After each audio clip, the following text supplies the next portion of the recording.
Hello everyone and welcome to another pre-conference interview. My name is Nadia Khan. I am the Publicity Committee Chair for TESOL Canada Conference. Today's interview is with Dora DiLullo Patten. Dora is a Link instructor with the Calgary Board of Education. She's working with Chinook Learning Centre. Dora is also the co-chair of the Program Committee for the TESOL Canada Conference 2015. Welcome, Dora. And Dora is also presenting at the conference later this month. Thank you for doing this with us, Dora. You're welcome. So what is the title of your presentation? Engaging Tasks and Methods for Teaching Business English. And what is it about? Well, it's about exactly that, different strategies, methods, and techniques for teaching business English. We'll be doing it in a demonstration format. So we'll have a combination of technology, a little bit of participation, and we'll offer some activities that are used to teach business English effectively.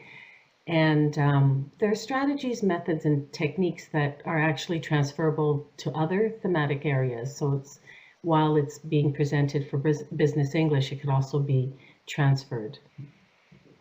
So are there any particular skills that you'd be focusing on within business English, like reading or writing?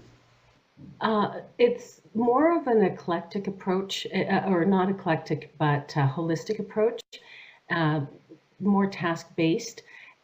No, we don't use very traditional teaching strategies in the presentation. David Nunan said in 2011 that traditional styles of teaching are not very conducive for the communication skills that are required for business English. And so we're taking more of a task-based approach where the learning process and the product at the end are the foci. And so it's sort of it mirrors or reflects how work is done in business English. And actually in the business community. So yeah, so no one particular macro skill will be focused on. It's a combination of things. It's very holistic. So what made you interested in researching on this topic?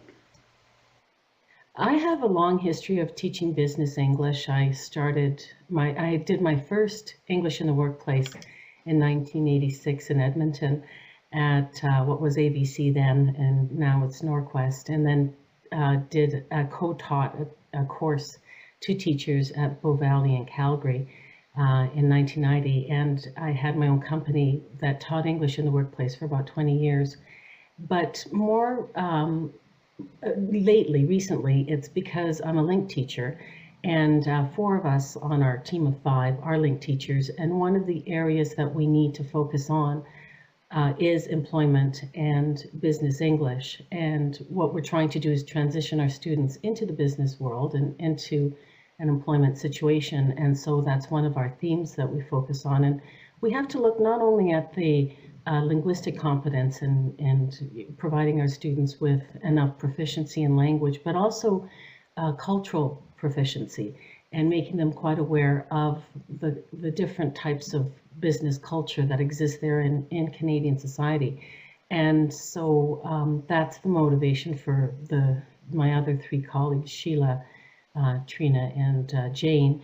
The 5th member of our team is Anthony Patten, and he teaches at Global Village Center in Calgary, GV Calgary, and he teaches courses and develops courses specifically to business English, and he also does individual training for people who are employees in the business community. So for all of us, really, there's a high stake buy-in for teaching in this area.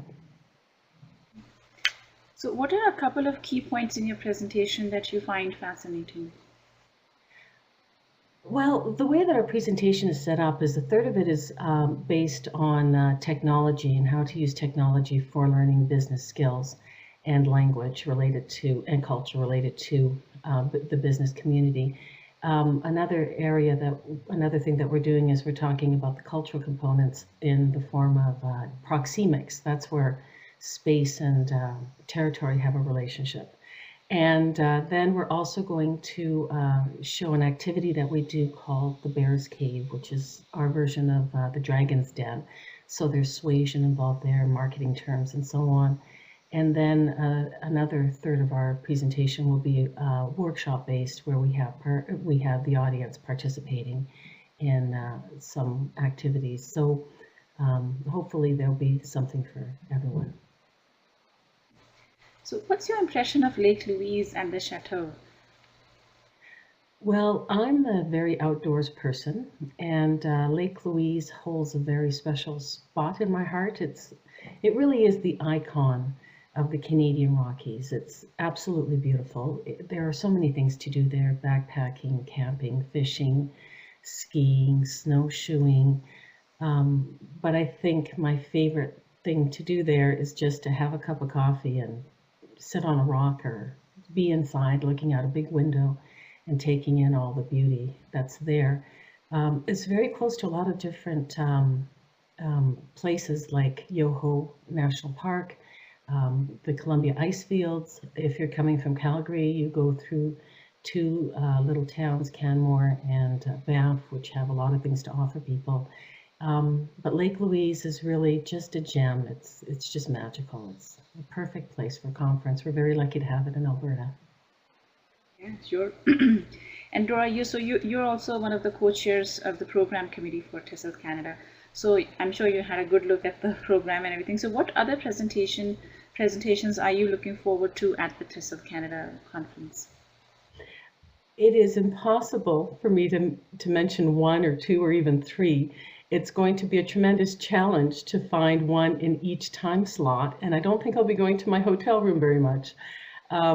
Really, I have taught in this field for 30 years. I'm a lead teacher in the PBLA program, and I write curriculum. I continue to do that. I've written test tools, assessment tools, and I think that this conference offers people something from the novice to the veteran. It's exciting, all the new stuff that's out there, everything from posters to lightning talks to presentations, keynote speakers. It's just a really exciting program.